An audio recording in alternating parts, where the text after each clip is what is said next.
I killed Dietrichson. Me, Walter Neff, insurance agent, 35 years old, unmarried, no visible scars.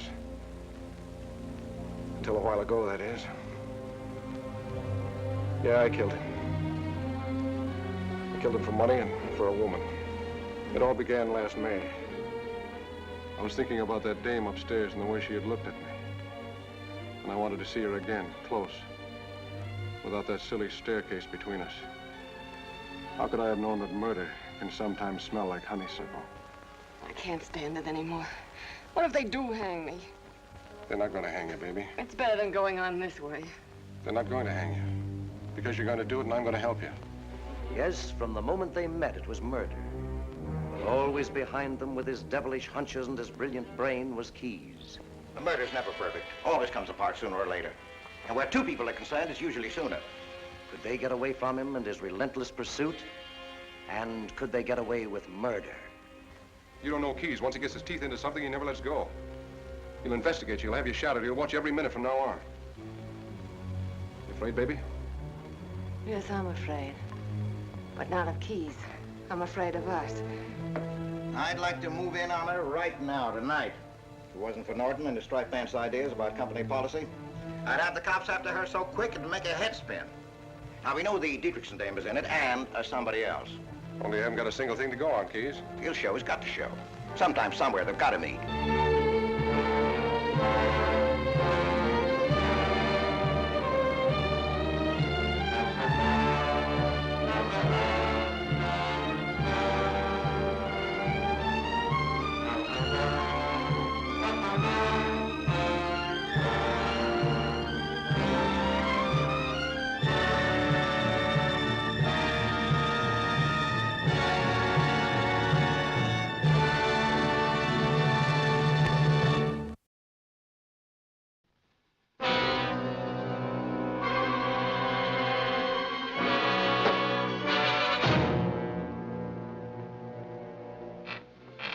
There goes my last lead. I feel all dead inside. I'm backed up in a dark corner, and I don't know who's hitting me. The exciting story, The Dark Corner, which gripped the readers of Good Housekeeping magazine, now spins its fascinating plot on the screen.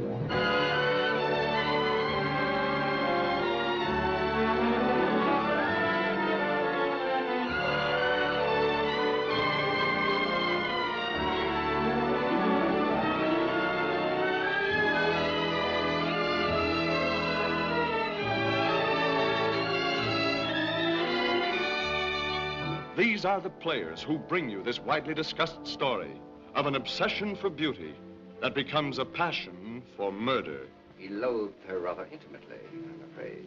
But he couldn't. I mean, she's too old for him.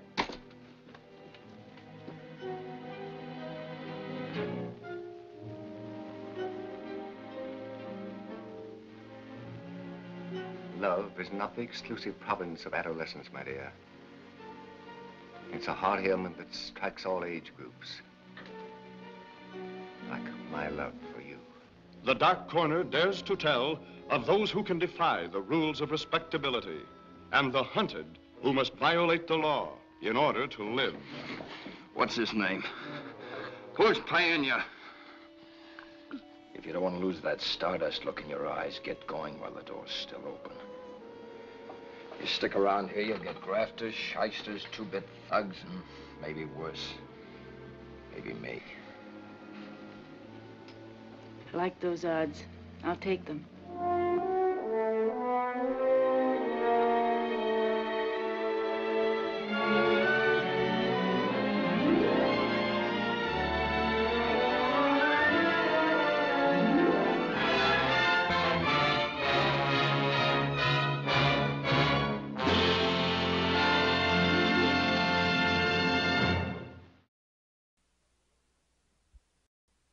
Come closer. I have another story to tell you. Astounding, incredible. The fabulous tale of Demetrius, an evil genius whose crimes baffled the continent for 20 years. The will-o'-the-wisp, whose face the police had never even seen. A Demetrius hid behind many masks. An obscure peasant one day, banker the next. Man? No, a devil. Without heart or soul or conscience. I knew him only too well. But Demetrius... A little surprised, Peterson? Demetrius, utterly without scruples, completely immoral, but fascinating. I feared him, yet I loved him. As far as I know, no government ever caught Demetrius. And I knew I hated him enough to kill him.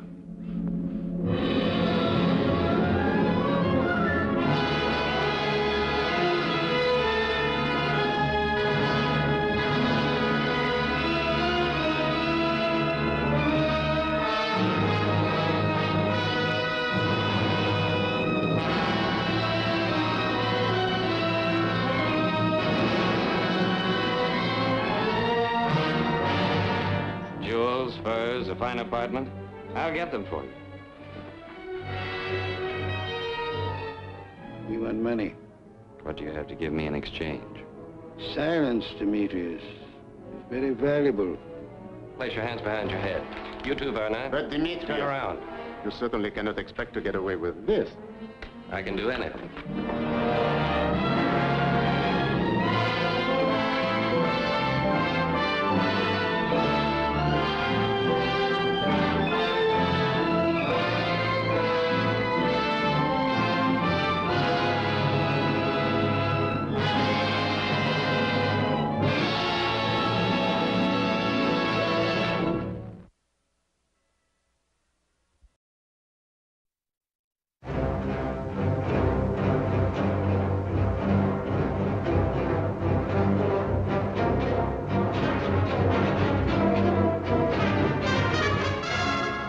Only the author of Little Caesar could tell so dramatic a story. Only the director of The Treasure of Sierra Madre could film it with such power. Only once in a decade does the screen come up with such absorbing characters. Sterling Hayden as Dix Handley, a hooligan with a twisted dream. Jean Hagen as Doll, the dime-a-dance dame who wanted to share that shabby dream. Let me go with you. Please, Dix, please. Are you crazy? I'm on the lam. I'm wanted bad, packing heat. If there's any trouble, what good would you be? I could drive. I'm wanted on a killing rap. You know what that means. I don't care. I just want to be with you. Louis Calhern as Emmerich, the big-time mouthpiece with crime on his mind. Oh, I suppose a fella should stick to his own trade, but I know some pretty big men around here that might not be averse to a deal like this if they're properly approached. Highly respectable men, I might add. Sam Jaffe as Doc. He's got $1 million in that little black bag, and a jitterbug cost him every dime of it.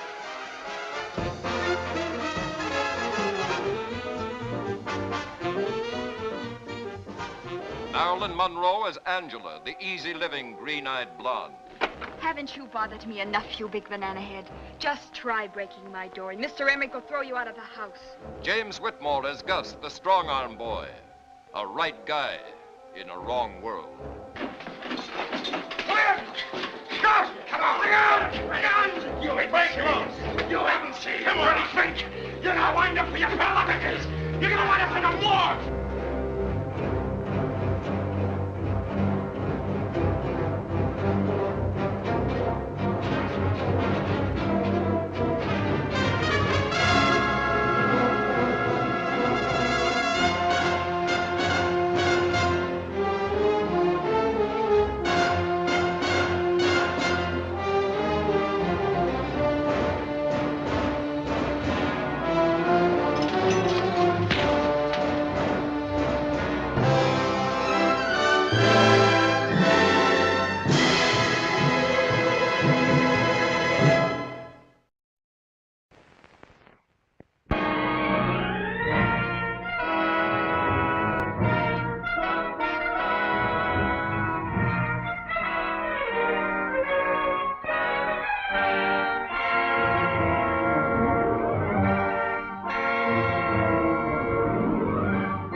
Well, come in, Miss Bradley. I'll make sure those negatives are in here, too.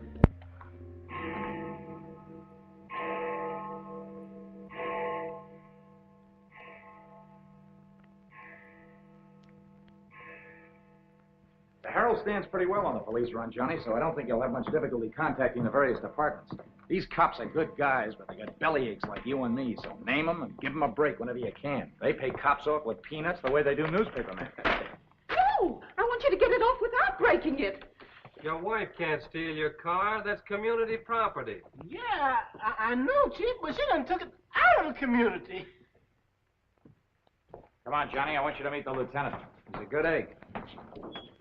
What do you like to do? Dance? Harry James? Sure. Yes, sir. Well, why don't you turn on the radio in one of your homes? Fix yourself some donuts and coffee and stuff. Hanging out in a joint like the one Carrie pulled you out of will buy you nothing but trouble. Carrie, see if these two girls get home, will you? Yes, sir.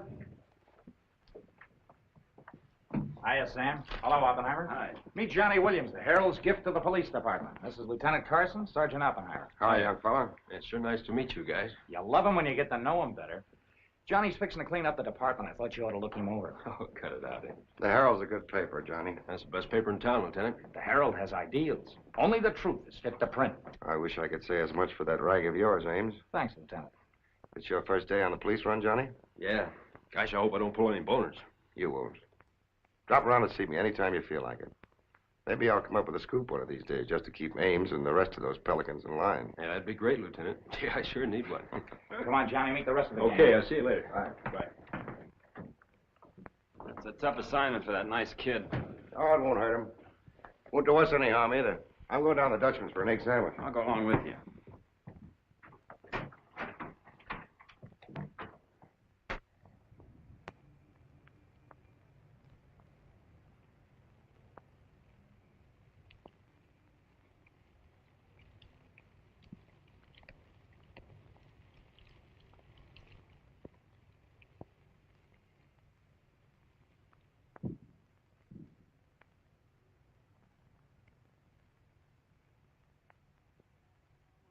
You take all day. Come on, will you? Boys, meet Johnny Williams of the Herald.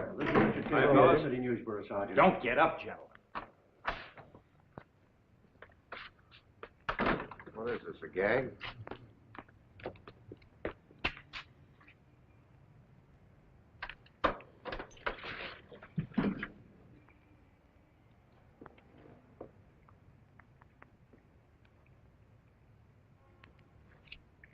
Walter Bard. Runs a private detective agency in the Equitable building. They picked a fine spot to dump him. Looks like somebody's trying to give the department the business. Get going, Oppenheimer. Yeah.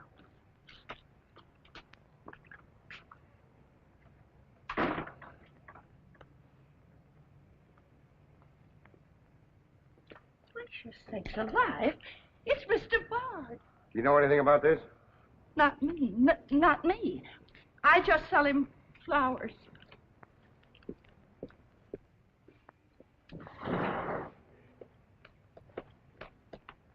Take this into the desk. Right. Hey, Sam. What have you got? What do you think? Hey, Sam Carson's frisking a stiff on the sidewalk in front of the station. That's the name of the game, gin. Don't forget you owe me 2 bits. Check this gun with ballistics as soon as you can, then have the car gone over for Hey, fingerprints. Sam, who's the... Hey, it's Walter Bard. Dumped right in front of the station. I couldn't get any closer. Boy, there's going to be a stink about this. There's mixed up in politics, wasn't he? He was mixed up on everything. He's been asking for something like this for a long time. What's the matter, Johnny? I never saw a dead man before. Give me Charlie to make a snap. No. Hold on to your wig, Charlie. Walter Bard, the private eye, was just found shot to death in his car, right at the front door of the joint. Evidently a definite slap at the present administration. You can call it a culmination of the hoodlum war that's been going on. Yeah. Say that it's gangland's despairing reply to the vigilance of the police. Huh? Sure, play it up big, lay it on thick. Everybody's going to be taking pot shots at the administration over this little deal, and the Express is its only friend. Oppenheimer, go up to Bard's apartment. Bring back any letters or photographs that might look hot. See if you can get Bard's wife on the phone. Talk to the janitor and neighbors. Get a line on any recent visitors. Okay, Lieutenant. Harper, you chase up to Bard's office in the Equitable building. Go through his desk and files. Check his appointment calendar. Yes. Well, Lieutenant, I just happened to think. Bard used to hang out at Tony's on 2nd Street quite a lot. Good idea. Say, Wilson, go over there and ask Tony if Bard met anyone there tonight. Then give Oppenheimer a hand if he needs it. Right. Yes? Mrs. Bard doesn't answer, Lieutenant. She's probably sleeping. Keep on trying. Okay.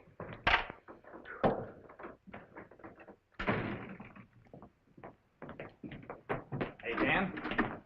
Johnny, this is Daniel Boone Wintergreen. He covers police for the Sun. Also has the policy corner on the side. Meet Johnny Williams of the Herald. Pleasure to meet you, my boy. I can see that you'll be a welcome contrast to the riffraff that infests this mortuary. When are you going to get rid of that moth-eaten trophy you got on?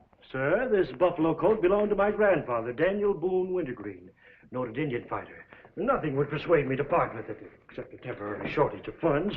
Are you in need of a good overcoat, Mr. Williams? Hey, lay off him, Wintergreen. On a hot day, that coat gets higher than the stockyards in a south wind.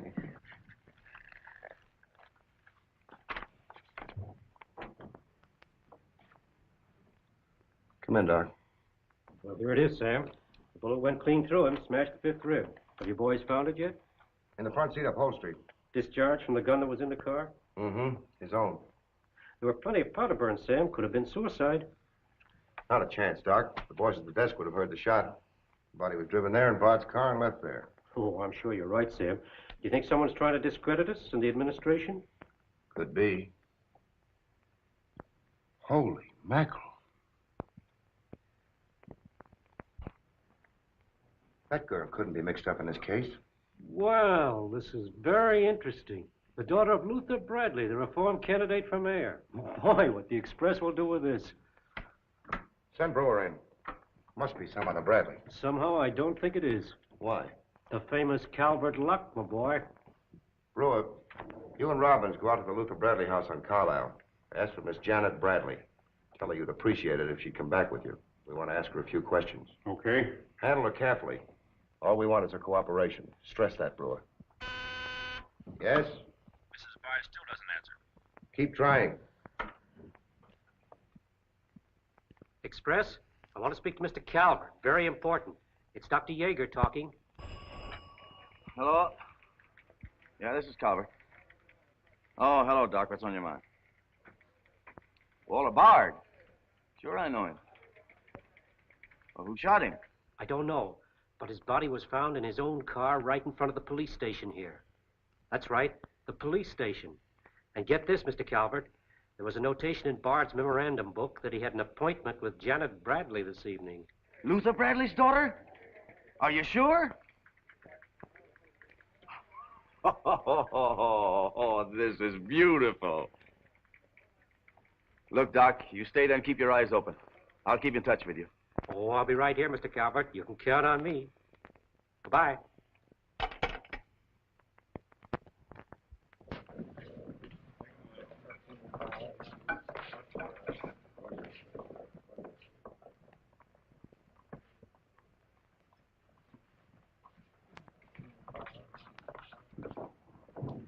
This is Miss Bradley, Lieutenant. Lieutenant Carson. How do you do? Sorry we had to bring you out this hour of the night, Miss Bradley. Sit down, please. What do you know about a man named Walter Bard? You knew him? Knew him? He was murdered this evening. Oh. In his own car, shot. I found him about 11:45 in front of this police station. You did know him? Yes, I knew him. Seen him recently? This evening. I had an appointment with him at his apartment. Were you a friend of his, Miss Bradley? No. Suppose you tell me why you went to see him. I'm sorry, I can't. Private? That's not so good. Is your father still in Washington? Yes, he'll be back on Monday in time for the election. This murder could prove very embarrassing for your father, Miss Bradley. Dead body on your doorstep could prove very embarrassing for the department, too, Lieutenant Carson. Maybe. Do you mind very much if we take your fingerprints? Is that necessary? Well, it's a routine we follow, but of course, if you'd rather not. Very well. Thank you. This way, please. Now, the right hand. That's fine. You can wipe off your hands with this. Oh, thank you. My photograph next, Lieutenant? Sittings by appointment only. That's all there is to it.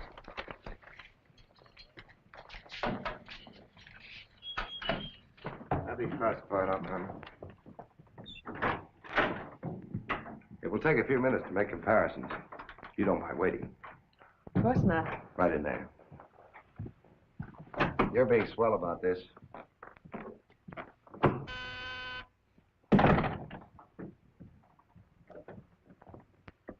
Yes? Max Calvert to see you, Lieutenant. Send him in. Thanks, Sam. I just thought I'd drop in and say hello. I figured you'd be around. Well, I don't wonder you're sore, Sam. Someone giving the police department the business, huh? The administration, too. The administration's your problem. Oh, no, that's not the attitude to take, Sam. Don't forget, we got an election coming up next Tuesday. I'm a policeman, not a politician. I know, but a politician sometimes could do an awful lot for a policeman, Sam. I understand you got the Bradley girl down here. So you know all about that, huh? Well, people usually cooperate with me, Sam. She was with Bard this evening, wasn't she? I'm not making any statements, and when I do, the Express will get it, along with the other papers. Well, you're not letting a pretty face affect your better judgment, are you, Sam? I'm not letting that tabloid of yours smear that girl's reputation so you can stop Luther Bradley on Tuesday. Well, the public has the right to know the facts. Express prints them. Yeah. Anything for a nickel. Look, Sam, how long have you had this job? Long enough. When you first came into this department, I was still on the police run for the Express. Now, I own it. While we're looking around, look at Mike Shea there. Now, Mike was your type of cop here. He never played ball. So what did it get him? A load of lead in the belly. Ah, you ought to be smart, Sam. Look, is Bradley anything to you? No. Well, Jordan's on his way out. How'd you like to be chief? I'd like it. You know that, Calvert. Could be arranged. How? Well, if this Bradley girl were booked, it might please some very important people very much. And they might be willing to do a lot for you. There isn't a particle of evidence against her. Well, no one would criticize you if you'd book her anyway. On suspicion or a material witness, anything you like. Until after the election. Then let her go. She'd be all right. Do that and you'd have a grand jury investigation right in your lap. Oh, Sam, now don't look at it that way. Why, a week after the election, the whole thing will be completely forgotten. Think it over. Don't forget, Sam, it always pays to cooperate. Always pays.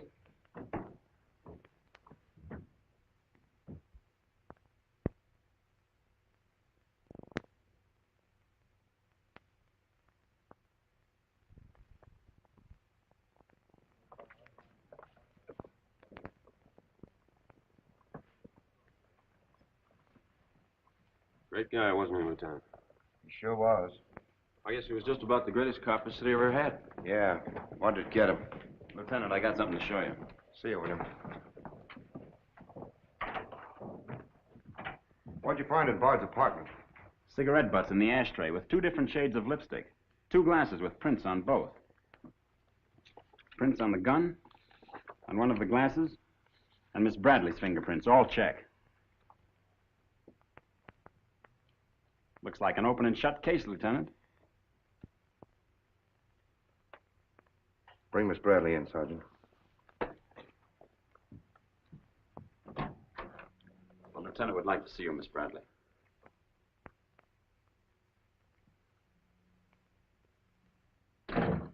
All right, Oppenheimer. Miss Bradley, we found your fingerprints on a highball glass in Bard's apartment. Oh, yes, he poured a drink for me, but I set it down without tasting it. We also found your fingerprints on the gun with which Bard was shot. All right. I'll tell you exactly what did happen.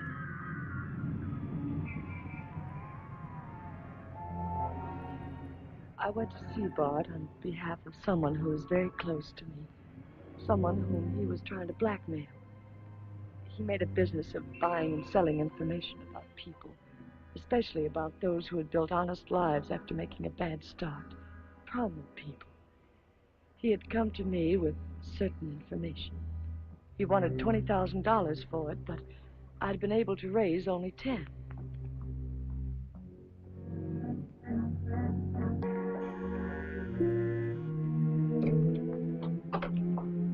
Well, come in, Miss Bradley.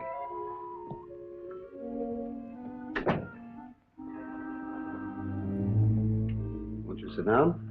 I'll fix you a drink. Oh, I really don't care for one, thank you. I have some very nice bourbon here.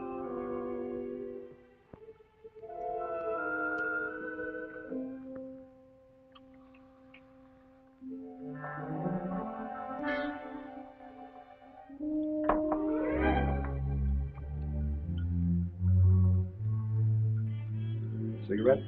Oh, thank you. Well, I simply haven't been able to raise that much money, Mr. Bard. how much have you raised? 10,000. And I said 20. Well, that settles that. Oh, please, won't you give me a little more time? Look, Miss Bradley, you're stalling. You either haven't got the money or you won't go to the one who has got it. Now, I'm holding a powerhouse. Newspaper clippings, letters, affidavits, photographs. Enough dynamite to blow the lid a mile high. And I've got a cash customer who'll pay $20,000 in the morning. I suppose it'd be useless to appeal to your sense of decency. Oh, completely. You see, I haven't any. Not since I put on long pants. And I've been called all the names, Miss Bradley. I can believe that. But I do know when a girl needs a drink. Take it. You look shaky.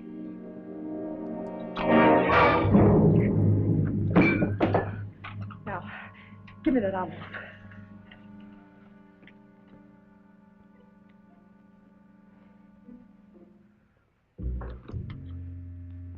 You'll find them all there. Don't worry. I'd rather enjoy putting an end to your activities. Stay where you are. He was very much alive when I left him, Lieutenant. Miss Bradley, you expect me to believe that Chisel let you take those papers away from him? But I've told you the exact truth. What happened to the gun? I threw it in his car when I left. What'd you do with the envelope? Burned it as soon as I got home. What was in it? I can't possibly tell you. It must have been hot if Bard wanted that kind of dough for it. Holding back now won't do you a bit of good. What was it about? Your father? It's no use asking me. What was in it? Dirt Bard had dug up? Something Calvert could use? Let me help you. You couldn't make a deal with him. He said he'd take you home. It was raining. You go down to his car. He makes a pass at you. You grabbed his gun, let him have it, and scram with the envelope. The brakes in the car come loose, and the car starts rolling. Lieutenant, you sound as if you want to believe I killed Walter Bard. Your prints are on the gun. You have motive, plenty of it. What do you expect me to believe? I guess it does look pretty bad. What are you going to do with me? I ought to book you. You know what that will do to my father on Tuesday.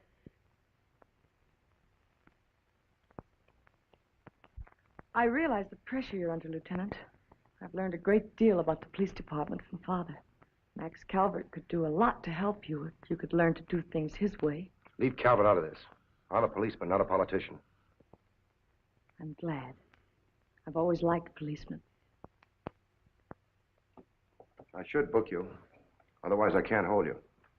If you don't mind waiting a little longer, well, something may turn up. You mean you may see things a little more clearly? Put it anywhere you like. In here, please.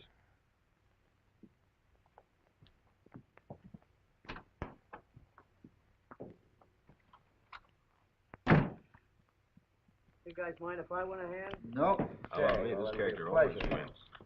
Hello, Doc. Anything new on the Bard killing? Well, he was shot with his own gun that was found in the car. Yeah, we know all about that. Yeah, but what you don't know is that Janet Bradley, Luther's daughter, is mixed up in the case. No. Kidding? That's right. Carson has her downstairs now. She had a date with Bard in his apartment this evening. Regular little mine of information, aren't you, Doc? Well, I just thought the boys should know. That's nice of you. But I'm still running the night shift around here, and I'll give out the information. The Express already has it. I don't need to tell you how they got it. So you boys might as well have it, too. Miss Bradley is involved. To what extent, we don't know yet. She was in Bard's apartment this evening, but she gives a perfectly logical reason for being there. Well, that's good enough for the front page. I'd go slow on any insinuations if I were you fellas. Did you get that, Charlie? That was Carson himself. Hello, give me Mr. Yeah. Jones. Here's the latest dope on the Bard case. Miss Janet Bradley, Junior League, active and everything. Oh, yes, Mr. Jones. I'm sticking right on the job. I just wormed it out of the lieutenant this minute. Janet Bradley, daughter of the mayoralty candidate, is being questioned with regard to the Bard murder. Yes. And you'll leave those 2 tickets for the Philharmonic. You boys won't forget who gave you the original tip. We won't forget. Dr. G.F. Yeager?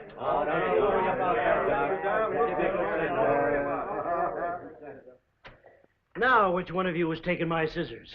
I stuck them in your buffalo coat for safekeeping. If you moochers insist on playing childish pranks with my scissors, I'll be forced to do something drastic. Well, it's about time. Oh, I'm sorry, Mr. Calvert. I didn't know you were here. I hope you haven't been waiting long. Long enough. Where have you been? Oh, all over. It's been a very busy night. Has Carson booked the Bradley girl yet? Not yet. He's stalling, Mr. Calvert. I don't trust Carson. He's never played along with us the way he should. Why, he just bawled me out for tipping off the press room that he'd been questioning the girl.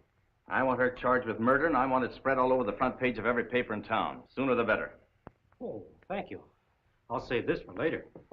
I'm going to give this murder the biggest coverage any local paper's had in years. I'll run the Bradley girl's picture every day. Diagrams of the street where the body was found. Diagrams of Bard's apartment. Pictures of the murder car. I'll have a sob sister covering her appearance at the inquest. Every appearance in court. I'll do a half column devoted to her costume alone. How she looks. With the inference that she's frightened, that she's hiding something, that her back's against the wall. Yes, but the only hitch, Mr. Calvert, is that Walter Bard didn't die of a gunshot wound. What did you say? He was poisoned before he was shot. Who did it? I don't know. You cut him open? I didn't have to. I found traces of poison in his mouth. Well, have you told Carson? Not yet. Well, don't. The trouble is, if Carson ever takes a good look at the body, he'll notice that there was practically no bleeding. And he'll know what that means. Then we got to get rid of the body. Get it out of here, fast, tonight. Before the inquest, I can't. You can, and you're going to. But, Mr. Calvert, you can't just pick up a body and drag it out of the morgue before the chief medical examiner's had a whack at it. Look, have you got any John Does in the icebox? One that you can ship out to the crematorium in a hurry? Well, there's a floater that we fished out of the bay a couple of weeks ago. All right, now you go down to the morgue and switch Walter Bard's body to the John Doe slab. Then make out commitment papers for John Doe. Cremation. And ship it out tonight. But it's sure to be found out sooner or later. If you have to, make the morgue attend to the fall guy. If he squawks, you send him to me, you understand? I'll do my best, Mr. Calvert. Your best is to get that body out of here fast.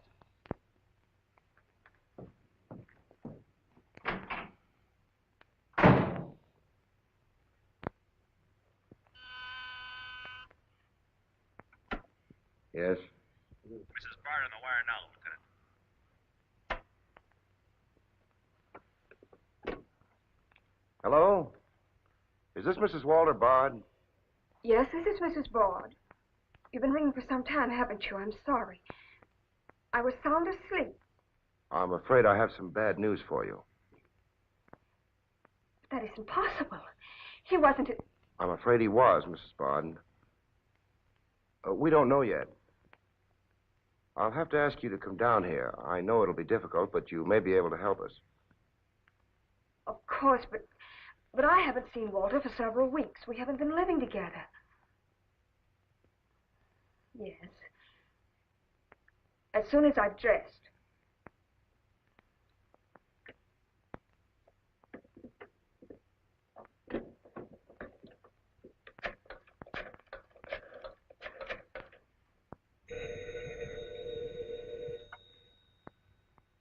Yes? Arthur, something dreadful has happened. It's Walter. Did the police say how it happened, Nora? Or where? No, Arthur.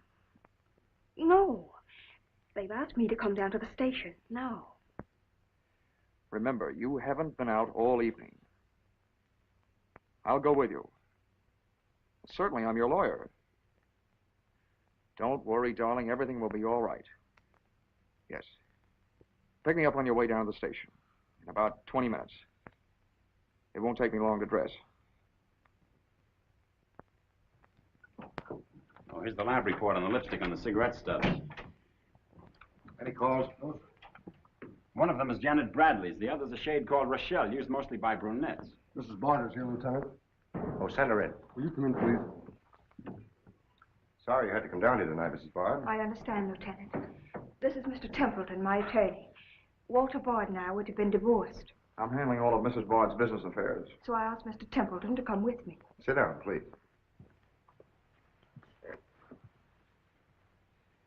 You told Mrs. Bard very little on the telephone, Lieutenant. Well, Bard was shot through the heart. We found his car parked in front of this building, his body in it. But that's fantastic. Who did it? Well, we're not prepared to say it yet. Now, Mrs. Bard, I think you told me that you and Bard hadn't lived together for quite some time. Not for over a year. Have you seen him recently? I saw him at a nightclub one evening several weeks ago. I was with Mr. Templeton. We want to be frank with you, Lieutenant. Well, I hope you will be. Nora and I are going to be married. We've been waiting for her divorce from Bard. Had the proceedings begun? No. The papers were ready, but they hadn't been served yet. Did Bard refuse to accept service on these papers? Repeatedly. He was my husband, and even though he's dead, Nora. I'm going to say it, Arthur. He was mean and cruel. He liked to hurt people. He did it deliberately. I studied for 2 years.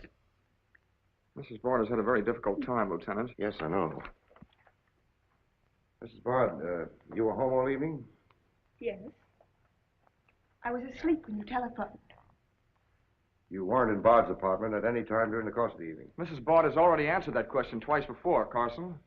I don't mind answering Lieutenant Carson's question a third time, Arthur. I was not in Walter's apartment this evening, Lieutenant. Were you? No. Thank you.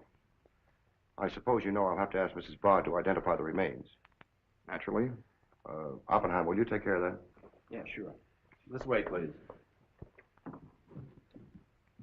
Listen, pal, I didn't bust that mirror. Somebody else tossed the bottle into the glassware. Name? I'm Zachary, the Philadelphia Phantom. Never heard of you. What's your address? You can't book me, Copper. I'm fighting at the Elks tonight. The annual smoker, see? I go on at 1 o'clock. What's your address? But what about the Elks? You ain't a-gonna let the Elks down, are you? I'm an odd fellow.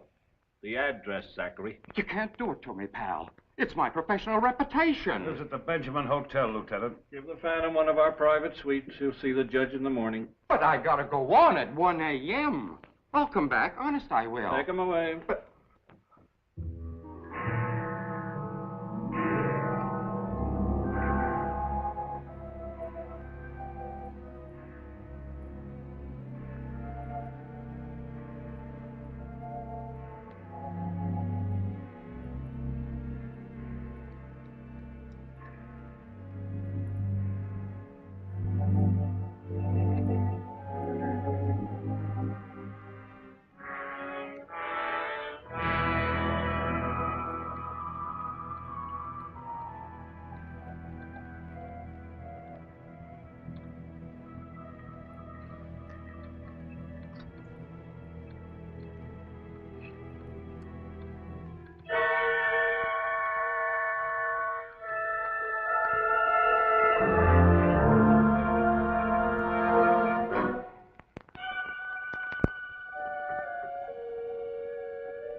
I vote for Louis. He has the best beer. What's the best dish in the joint? The blonde behind the counter.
Yeah, that's all you need. I'll get going.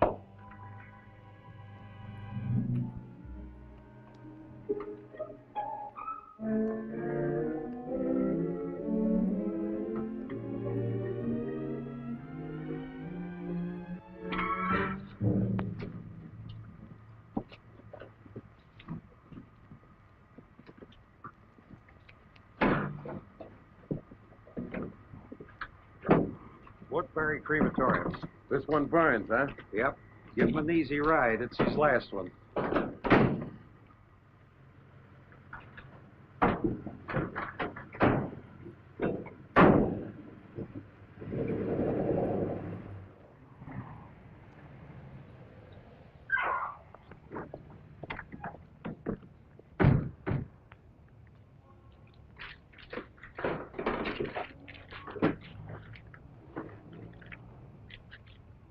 The stiff's gone. Are you sure you ever had one? Gosh, Bill, I put him in there myself. Let me use your phone. Yeah, Doc. The body must have walked right out of the ambulance. Well, go back over your route. Keep your eyes open and your trap shut. If you can't find the body, report to me as soon as you get here. Well...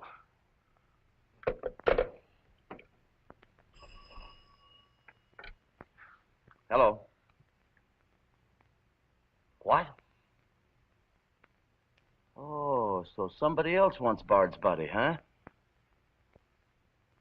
Ah, that crew must be double-crossing you. They must know how that body was taken out of the ambulance. Well, I don't believe it. You make them cough up the truth. I want to know who else wants that body. Listen, Yeager, this is a pretty serious matter. Both for the administration and for the police department, and incidentally for you. But I did everything I could, Mr. Calvert. Everything you asked me to. You find that body and get rid of it.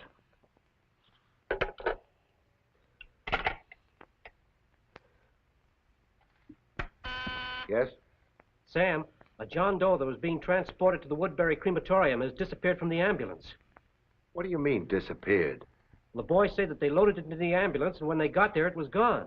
Well, what am I supposed to do? Pull your rabbits out of my hat? The doors must have fallen open.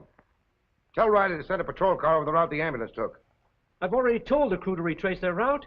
Well, find that body before the papers find it for you.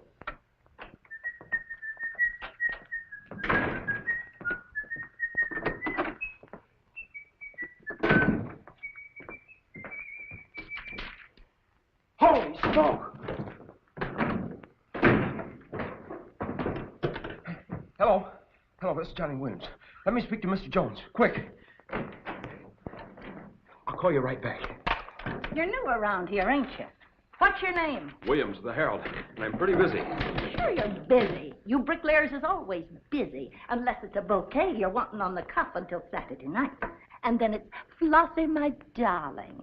Flossie, be a pal. And give us a kiss, Flossie. But I'm on to your banana oil. Look, Flossie, I gotta phone my paper. There's been a murder. Sure there's been a murder. Didn't he get himself killed with one of me carnations in his buttonhole? And owing me $1.06 bits. 7 of them he died owing me Oh, for. that's a shame, Flossie. But you'll get your money back. And when I ask the cops for me due, what do I get? Bird seed. I'll tell you what you do, Flossie. You go down to the desk. When all I want is me $1.06 bits out of the money he died in his pants with. I've been to the desk, and what do I get? Birdseed, sure. But this time you tell the lieutenant that I sent you. Johnny Williams of the Herald. Tell him to give you your $1.06 bits, and the Herald will pay it. Tell him I personally guarantee it. Hello, give me Mr. Jones. Wait. Birdseed. Hello, Mr. Jones. Williams. I got a Lulu on that Walter Bard killing. An exclusive. Yeah. In the press room clothes closet. Hey, wait a minute. Oh, I'll call you back, Mr. Jones. Now, where are my scissors? I never seem to be able to find them. Last time, I found them in my overcoat pocket. Here they are, Mr. Wintergreen. Oh, I'm awfully sorry, Mr. Wintergreen. I wish people would leave my scissors alone. This time, I'll nail them down.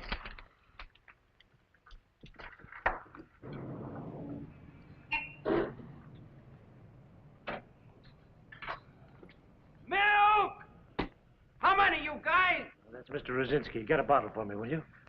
Yeah.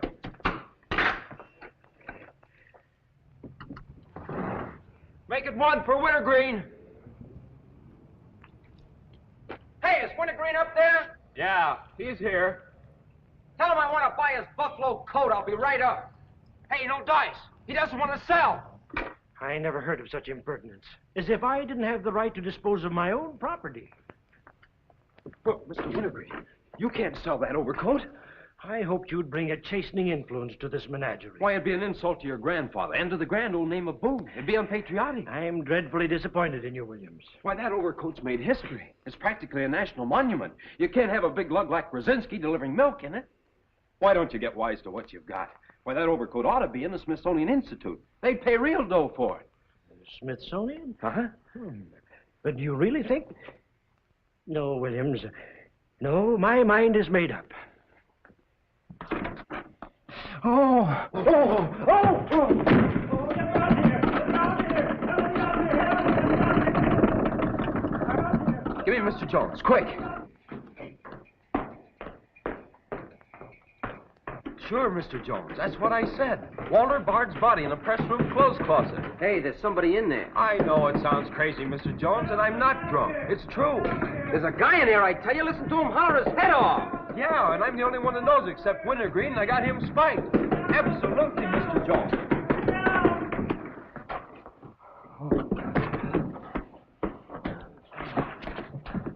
Oh, my.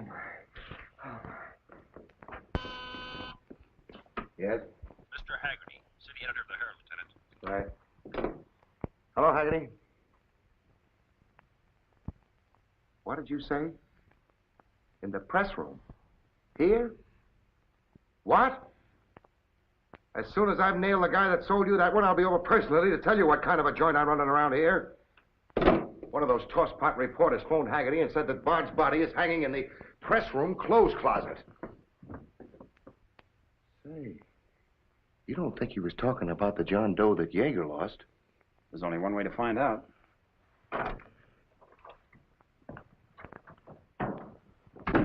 That's what I said, you dope, all wrapped up in somebody's overcoat in the press room closet. My overcoat, please. Credit where credit is due. Hey, look, you guys. A perfect fit. Hey, what goes on? I found Bard, all wrapped up in Wintergreen's overcoat in the clothes closet. The Herald's printing it, so relax, fellas, and save paper. Don't you think this dress up for you, lady? Give me a rewrite, sweetheart. Hurry it up. Haggerty was right. It is Bard. Say, this guy didn't bleed much. Yeager say anything about that? Not to me. Have him taken back, Sergeant. Here they are now, Lieutenant. Mr. Jones again. Okay, you'll get it. Just keep your shirt Jones. on. All right. Lieutenant Parsons examining the body now. Yeah. 30 years, Lieutenant. I've been putting him on ice. Nobody ever done this to me before. Where was he? In here. Pull it out.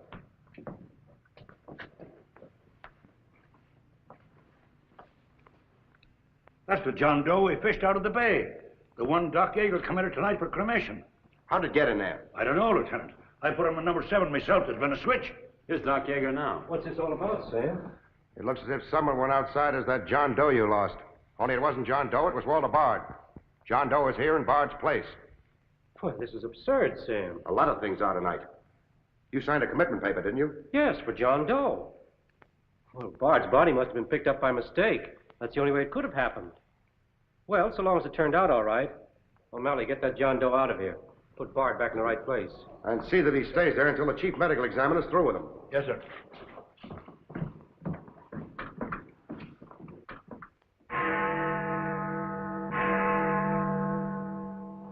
Is this Mrs. Bard? Hello, Mrs. Bard. This is Ames of the Express. The Express? Oh, I haven't the slightest idea what connection Miss Bradley has with the case. In fact, I didn't know she was even acquainted with my husband. You're welcome. What was it, Helen? A report on Express. The police have found out Janet Bradley was in Walter's apartment tonight.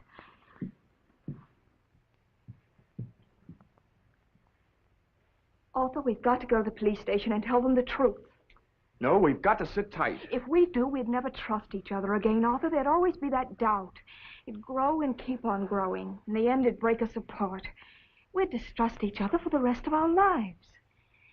At this moment, Arthur, there's a voice inside me saying, I'm not sure of him. Do you really mean that, Nora? Yes, I do. And maybe there's a voice inside you saying, I'm not sure of her. Don't you see how right I am, Arthur? We couldn't live together like that. You ought to be the lawyer, Nora. We'll go down to Carson's office right now. Darling.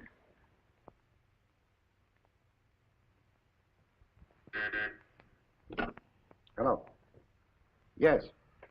I'd like somebody to come down here and perform an autopsy. Sure, I know I got Yeager. I want someone else. Bard. For a very particular reason. Or how about Doc Hastings? As soon as you can get him down here. I'll see Mrs. Bard now.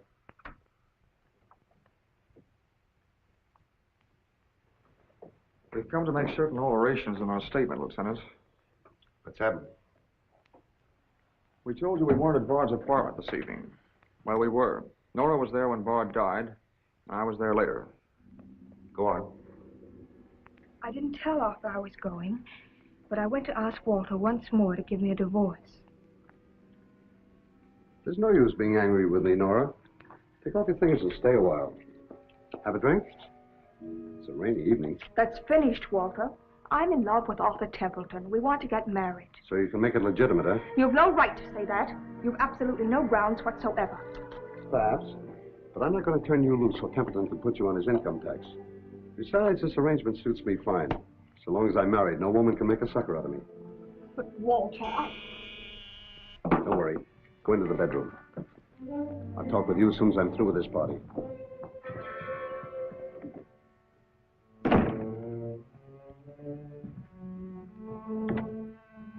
Well, well. Come in, Miss Bradley.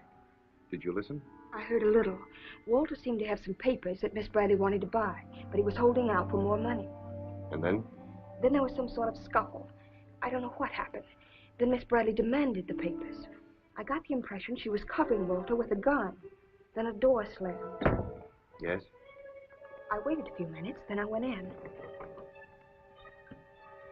Walter had just taken a drink. He took a step toward me. I'll never forget the way he looked. The muscles of his face were all drawn up as if they were knotted. Then he fell into a chair. When I got to him, he was dead. I was terrified. I rushed out of the place. Why didn't you call the police? I was afraid to.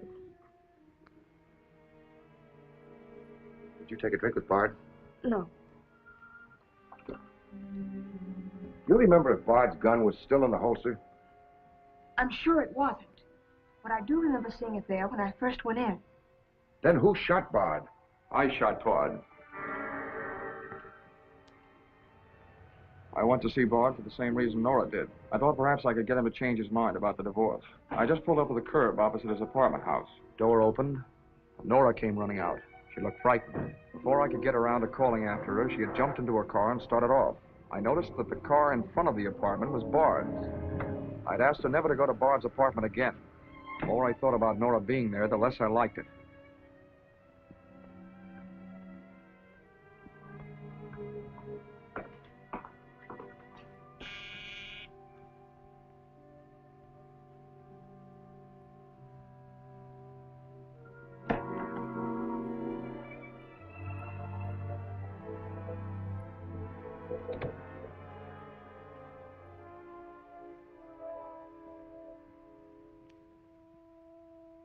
The notion that Bard's callousness had driven Nora to killing him took hold of me. That would be murder. It looked like poison to me.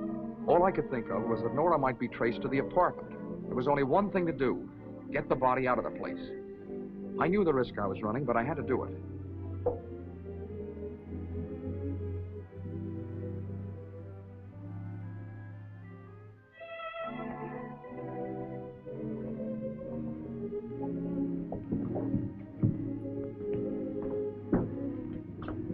Someone was coming up. I didn't dare go back and wait. I'd have to carry him down. He was taking a big chance, but it was late, and luck was with me. No one saw me.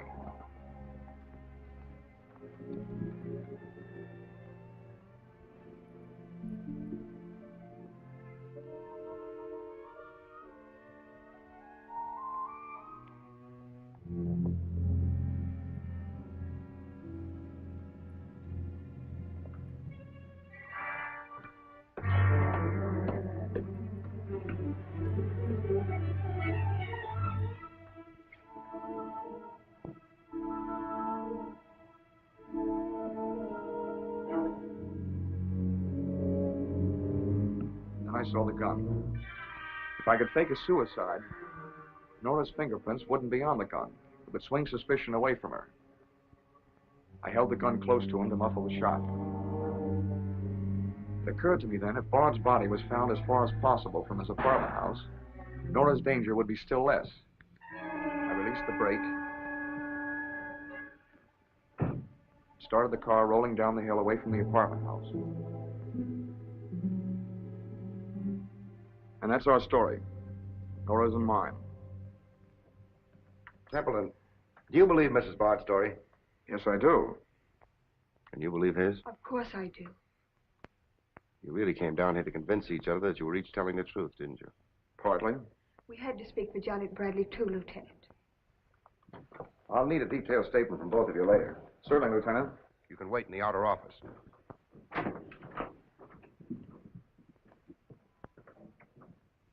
I'm sorry, Flossie, but you'll have to see Lieutenant Carson. See the lieutenant, he says. $1.06. That's stiff died owing me, and he tells me to see the lieutenant. Listen, I will see the lieutenant, and the chief, and the mayor, and the governor if I have to.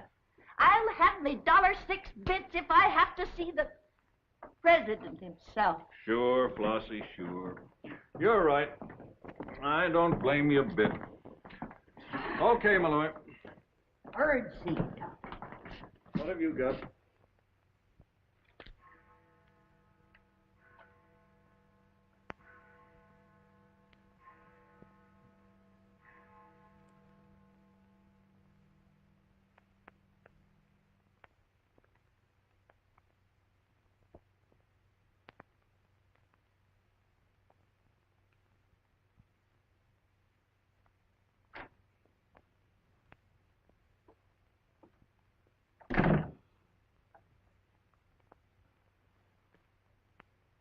Smoke? No, thanks. We've turned up some new evidence. Does it help me? No. Oh. What is it? Bard didn't die of a gunshot. He was poisoned. Really? Someone slipped the stuff in his whiskey decanter. Oh, wait a minute. You don't think I put the poison in his decanter? Why didn't you drink your highball? Well, I didn't want it. How do you think that'll sound in court? Any way you want it to sound, I suppose. Are you going to book me? If you could give me just one solid reason why I shouldn't. I'm sorry for you, Lieutenant Carson. I'm in a bad spot, but so are you. You have to decide whether I'm guilty because I really am guilty or because I'm Luther Bradley's daughter. If you book me now, you'll never be sure whether you did it because you really believe I killed Walter Bard or because Max Calvert told you to. That's one of the things I'm trying to get straight in my mind. If Calvert wasn't turning on the heat, and another reason, it would have been easy. I'd have booked you, but fast. What other reason? It wouldn't make sense to you or to anyone else. In my kind of job, your reasons have got to make sense. I suppose so. And that means? I'll have to book you the way things stand.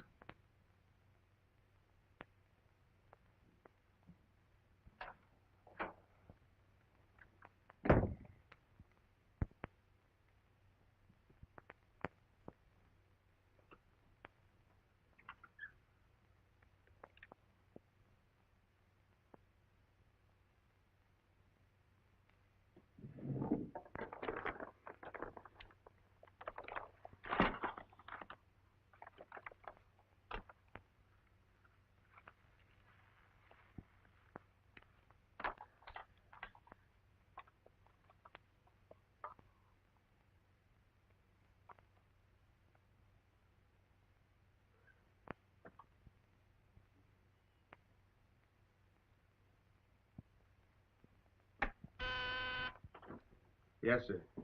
Say, is that nutty woman that sells flowers still in the building? In the building? She's practically in my lap. But don't worry, Lieutenant. I'll get rid of her. Don't get rid of her. I want to see her. Send her in. Then see if you can locate Oppenheimer. Okay, Lieutenant. All right, Flossie. The lieutenant will see you now. Maybe now I'll get me $6 bits. Sit down, darling. None of that. All I want is the money that Stiff owes me. You mean Bard? He must have died with some assets in his pants, Lieutenant. Don't worry about that. You'll get your $6. Tell me, did you sell this to Bard? Sure I did. When? 6 o'clock this evening, just as he was coming out of Simmy's bail bond office. Didn't he pay you for it? He did not. He never pays you. You've always got to chase him. Up to the present moment, that slicker owes me $6. Did you see him after that? I went to his apartment to collect, but I didn't see him. He must have been out to dinner, so I stuck around. Did you see anyone else when you were up there? Nobody but Doc Yeager. Do I get my money or don't I? Yeager? He was up there? Bard was out to the both of us. What time was this? Oh, I don't know. 8:30, maybe. I knocked on Bard's door and he didn't answer, so I stuck around in the corridor. It was raining out and I was wet to me pelt. Then Doc Yeager came. Did Yeager see you? No, he never seen me, but he was there. You ask him. Tell me about Yeager. What happened? I was drying myself at the radiator on the stairway landing. I was down half a flight, so he didn't see me.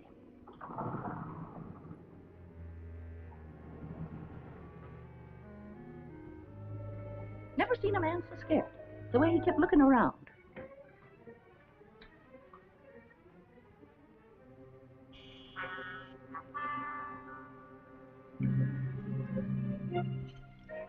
He could hardly find the keyhole. His hand was shaking so. I don't know how many keys he tried before he got the one that fitted.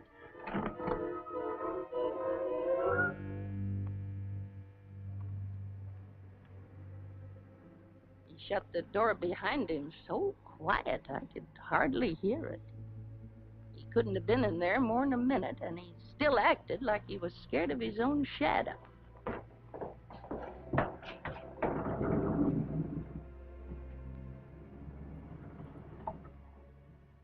He never seen me, but he was there. You ask him.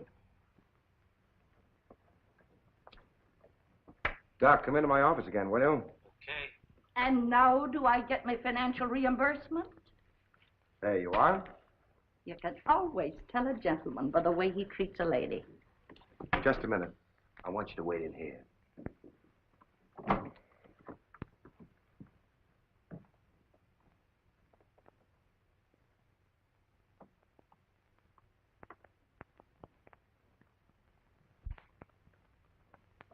Come in, Doc.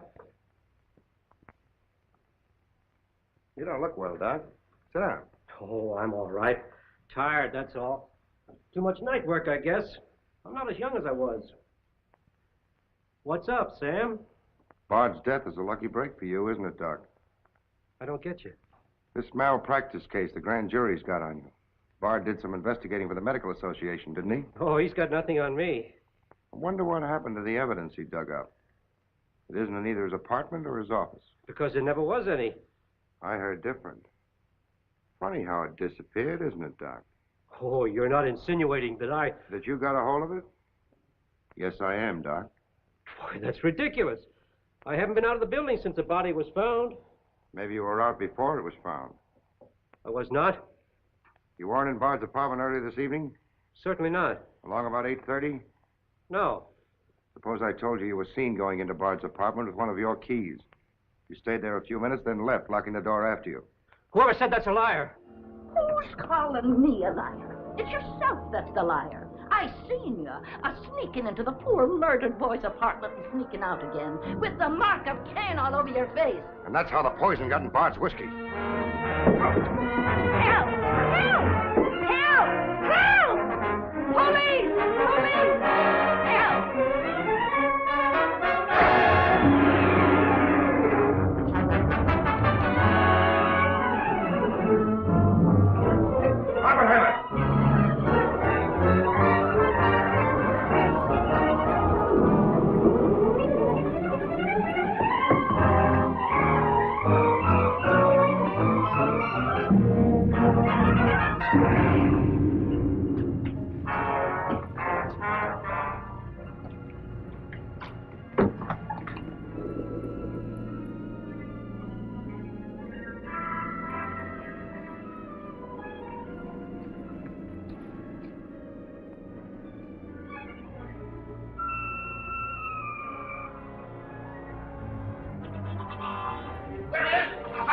Take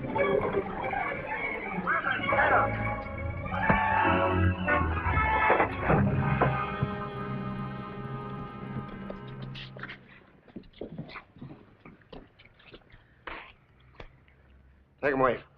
Come on. Thanks.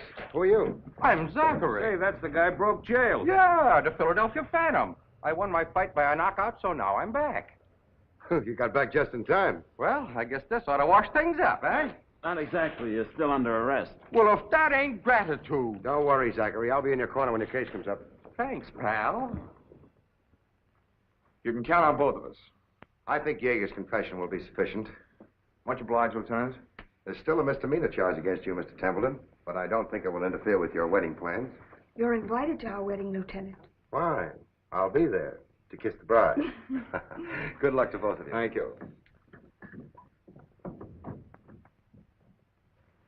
Now, why couldn't something like that happen to me? Oh, nobody loves a copper. Why don't you ask her? Ask her? Ask who? What? Yeah, ask her out to breakfast with you. She ought to be pretty hungry by now. You're nuts. It's been done. After the going over I gave her? I still say it's been done. Maybe you got something there. You're free to go now. We have the confession of a Dr. Yeager. Oh, I'm glad you didn't touch that drink. so am I. I've just had the pleasure of telephoning Max Calvert and informing him that his stooge murdered Walter Bard, which, of course, ruins his front page on Janet Bradley. And that's about all. Unless you want to tell me what you took away from Bard, between ourselves, of course. I feel I can tell you now. I didn't trust you before. You didn't seem to be yourself, but now you do. Thanks. It's quite a story. Suppose I tell you about it some evening, soon. Suppose you do. Thank you. Yes, the lieutenant was very complimentary, Mr. Jones. He said if I hadn't found the body in the clothes closet, the case might never have been solved. Hey, fellas, look at this. I'll call you back.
Terrific. Best job of lettering I ever saw in my life. Boy, ain't say much. That'll be $10, please. Yes, sir, you're a real artist with that stuff. A real artist. 10 fish. I'll mail you a check tomorrow, pal. I'd rather have the money today. Look, you're never gonna get any place if you don't trust people. You know, I've been around a long time, buddy. You don't belong here. You really belong on Broadway. Yeah? Yeah, and I think the war could do you good. I take it off for $5.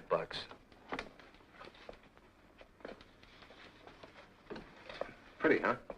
No, but you might do. Are you available?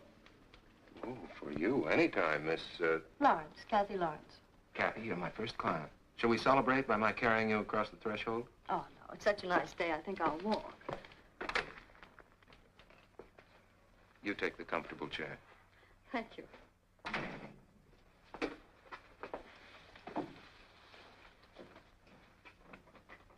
I think you'll do fine. You're a doll to say so, but just what do I do fine? I'm a reporter on the San Francisco Tribune. I'm down here on a story, and I need some help. I'm your man. I shadow, investigate, prove and disprove suspicions, and dance divinely, all at reasonable rates. I can't pay you a fee, This changes the picture. but I'll make you a business proposition. Shoot. I presume you know this person. Sure, Judge Finley Drake. Or ex-judge, since every cop in the state started looking for him. I think I know where he's hiding. You realize there's a $10,000 reward riding on Judge Drake's head. How would you like to have half of it? What's your angle? I have a pretty strong hunch that the judge is hiding in a local private sanitarium, the La Siesta, for mental cases, run by a Dr. Clifford Porter, former state medical officer and a good friend of Drake's. Are you good at hunches like this? Well, actually, this is more than a hunch. That's Madge Bennett, the judge's girlfriend. Again, I say. That picture is 10 years old. Everybody thought Madge left San Francisco with a judge, but I saw her in town a few days ago and followed her down here. Last night, she went to the sanitarium. Why don't you give this information to your paper or to the police? Well, because I can't prove that he's there until somebody actually sees him in the place. And where do I fit in? I want you to go in as a patient.